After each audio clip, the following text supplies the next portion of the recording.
What's up everybody, welcome back to How It's Done. Today we're going to be showing you how to easily add some backlighting to artwork. This particular project, they had a fire panel behind the artwork, so we needed to design it where it was easily removable and easy for them to get back on. So we'll show you how that was done here today on How It's Done.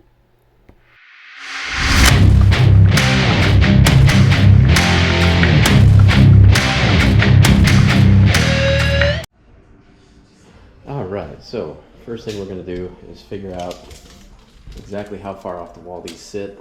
And these are about 4 inches off the wall. The reason they sit off the wall is because there's actually a fire panel behind it. So they can't have it sitting flush with the wall, so we're going to do the backlighting with a 4-inch gap. Basically all we need for now is to measure the size of the painting. So 50 inches by, I'm gonna guess 50 inches. Yep, 50 by 50. So since it sits 4 inches off the wall, we're gonna bring our blocking in 4 inches on the back so that it's nice and square and gives us a nice even look throughout. So we'll go ahead and start getting that built, and then we'll be back to install.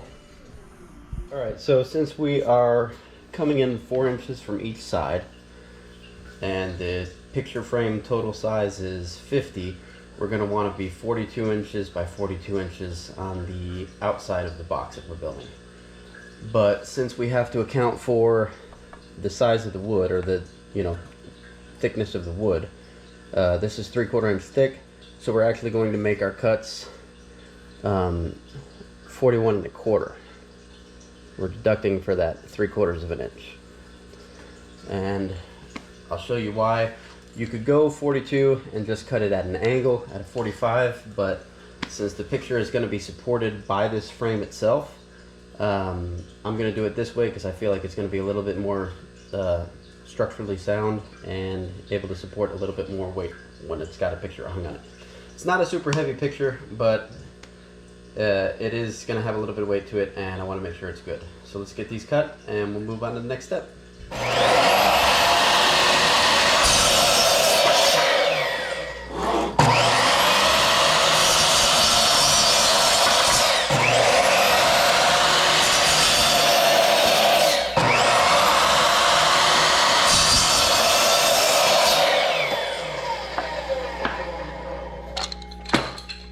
Alright, so now we're going to want to square up the edges. They make some rigs you can use for this. I like to just use something that's about the same height as what we're attaching on there. So for this case I actually just used one of the other boards that we cut. And then we'll take our little nail gun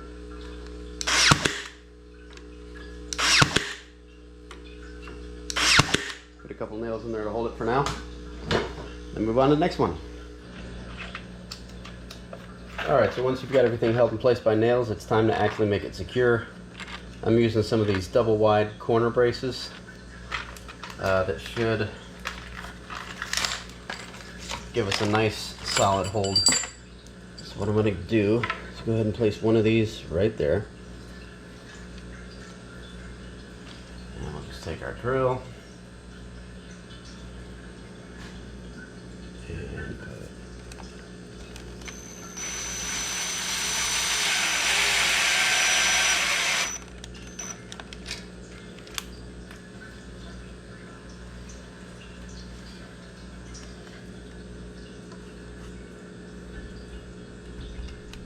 See what I mean? How this moves so easily?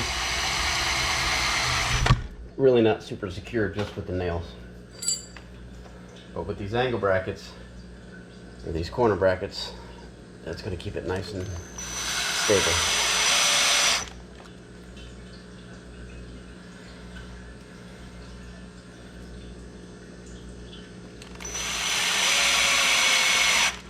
So we'll go ahead and do this on all 4 corners.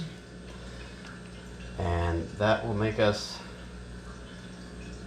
good and secure, and then we'll get on to the next part. Alright, so now that we've got all the corners together and it's looking square, it's time to go ahead and cut the track that the LED strip is going to be sitting in. And that you are going to want to cut at a 45-degree angle. And the distance from inside to inside, which is going to be from basically this point here, because remember, you're going to want this facing toward the wall, the opening. So from inside here to the inside on the other end, you're going to want to be the outside distance of your frame.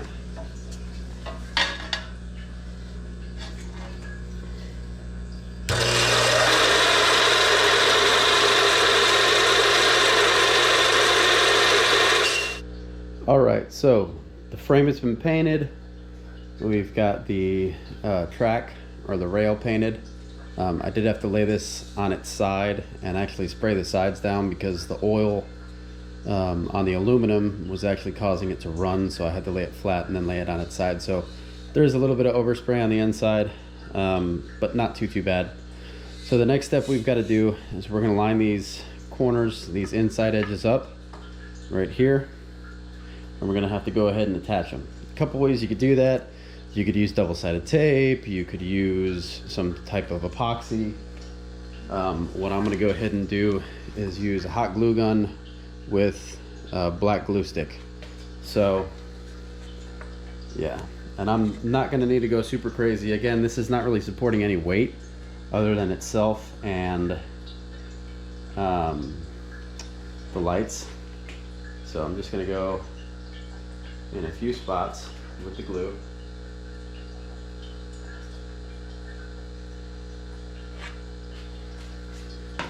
And then we'll line this up and place it down. And then we'll press it into place.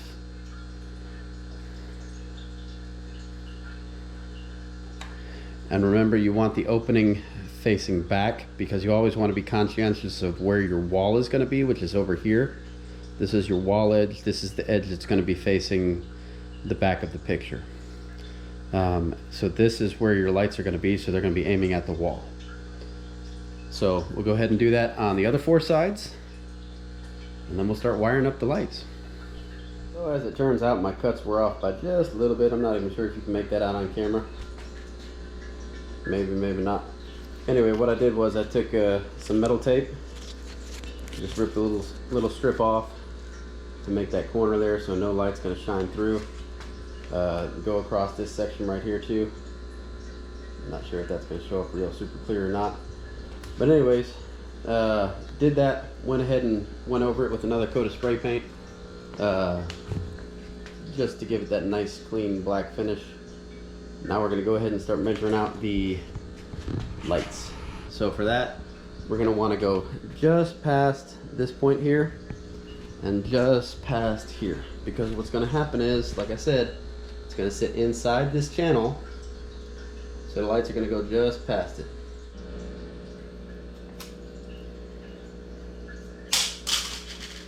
Alright, so just beyond it over here comes to just about right here, and you can see this little piece right here, this little section. Come on, focus, focus. Well, you'll have to take my word for it. Anyway, that's where you want to cut it. So you just take a pair of scissors and you can cut it right in half. So we're going to make 4 of them at that length. But before we do that, let's check and see. Yeah, that goes just past it. Perfect. So that'll be just great. So we'll go ahead and cut 4 at that length, and then we'll start making them up. Alright, so for this next part, I figured we'd come inside and show you how to do this. Hoping I'd have a little better luck getting this to be legible, but I guess not. Anyway, one side of this says positive, one side of this says negative. This COB LED light that I got here is 24 volt, also comes in 12 volt. It'll also tell you that on there. But you want to make sure that your positives line up with your positives and your negatives line up with your negatives.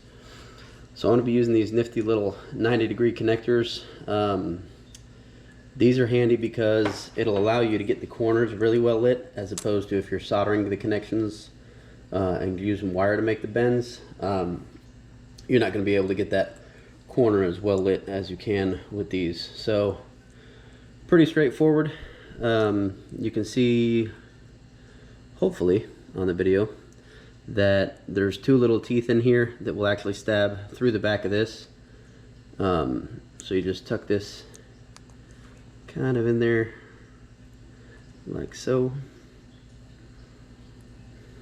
and then you press it down into place, and there you have it. So I'm gonna go ahead and test, make sure this works. Plug it in real quick. There you go. That works. And now we'll make up the other side.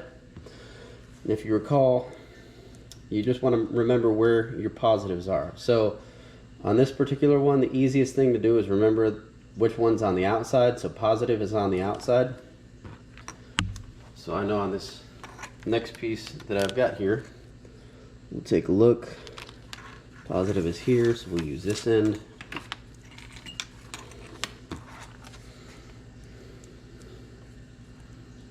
We can feed that.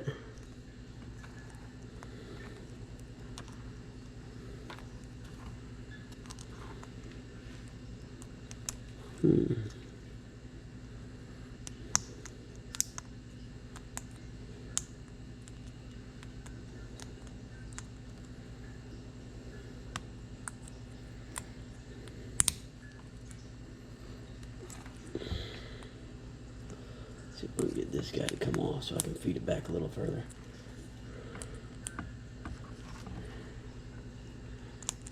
Here we go. There we are. Look at that. That goes right back in there where they're almost touching. And then you just clamp them down into place. Press them in. Should have pretty good contact there now. Positive is on the outside. Let's plug it in and see if it works. Fingers crossed.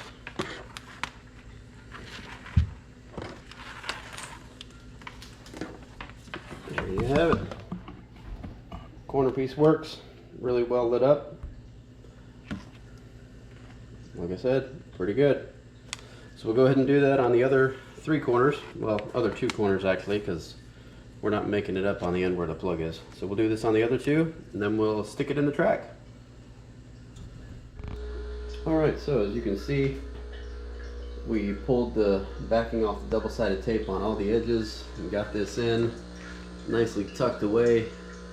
There is a little bit of variance on whether or not it's on the inside corner or the outside corner, but again, the idea is not to highlight this, it's to backlight the picture. So yeah, this turned out well. Now what we have to do is get this little wire here from the outside to the inside, because that's where the plug's going to be. So I could cut a very large hole to fit this through, but what I'm going to end up doing is cutting this end off and then just drilling a small hole right here, just big enough for this wire to fit through. And the reason for that is twofold. One, when I put these little brackets in, I forgot to account for the fact that I'm going to have to drill through this, so I don't really have a lot of space. And two, I just don't want a really big hole there that I have to feed things through. So we're going to drill a tiny little hole right here, feed this through, and then we'll use a different type of connector to make that back up. Alright, so I just went ahead and used one of these little guys to make these wires back up on the inside. You can see there's a much smaller hole. See if you can see that all right through there. Super duper tiny spot. So yeah, that's all we really did there, and that way this power pack can actually sit on the inside of the frame and be plugged right into the plug. Everything's kind of hidden, but for now let's go ahead and give it a test. Oh yeah, that looks great. That is going to be just awesome. I mean, that actually looks better than I expected.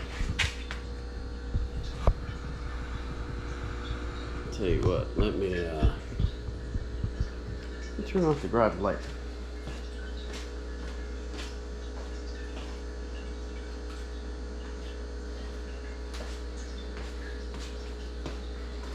Oh yeah, that looks awesome. That is just great. Much better than I actually expected even. And the nice thing is with the rail, it creates a very sharp edge around it. So yeah, I'm really excited to see what this looks like behind the picture. So let's go install it. All right, so we're back. We got the artwork taken down. So we're gonna go ahead and locate where this frame needs to be. We're gonna be using the same brackets as we did to secure the corners to mount this onto the wall. So I'm gonna go ahead and measure the height. The picture was previously at 92 inches. So we're gonna subtract 4 from that. And that'll give us 88. All right, so we got the new frame screwed in place, the brackets put on, and we've got it centered. You can tell that where the old brackets were, the screw holes on that. So yeah, now we're gonna go ahead and measure out on the back of this and find out exactly where we need to put a cross support, because all they've got on the back here is paper. There's not any actual cross supports going vertically or horizontally, and we don't want the frame to be pressing in against this and damage the canvas on the other side. So what we're going to do is take a short little piece of metal across the bottom, since it's got the wire on the top. We're going to bring it up about 6 to 8 inches and just screw it in across the bottom, and we'll go ahead and put some anchors in the actual wood here and on the other side. Then we'll get this on a wall. All right, so we've got the anchors in place, and we've already got the plug here, but they're actually going to be using a Lutron system to turn it on and off remotely and through the app. So we're going to go ahead and program that in, and then we'll hang this back up and test it out. And here's the little rail that I was talking about that we put on the back to prevent this from poking through the canvas. So we'll go ahead and get that programmed, plug it in, and mount it up. And here you have it. Nice finished product. There is a little bit of waviness because the wall was not exactly perfectly even, not quite as clean of lines as what we had in the garage floor, but I think it really turned out nice. If you want to see more videos like this, like and subscribe to my channel and hit that notification bell, and we'll see you next time on How It's Done.